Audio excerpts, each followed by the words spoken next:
国小阶段囡仔活动发育紧，鞋仔常常歹去，也是详细需要经换。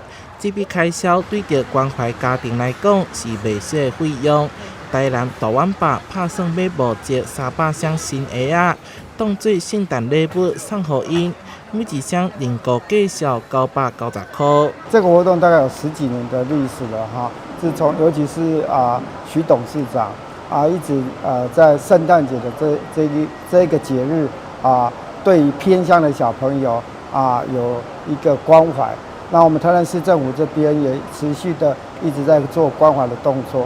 那非常高兴，今年再度的往西北那边去。这摆将送给麻豆咸水区的查经国小，同时因应赈灾，有一部分的运动鞋仔要送给花莲县秀林乡的学生，希望会当让这的囡仔感受到爱，摕到新鞋仔会当让因的面上充满着笑容。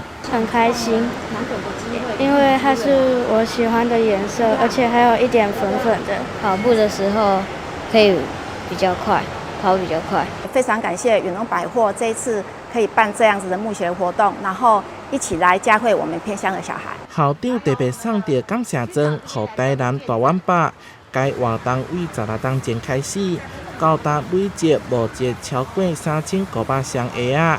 民众所认购的爱心运动鞋仔，也可当参加百会的周年庆。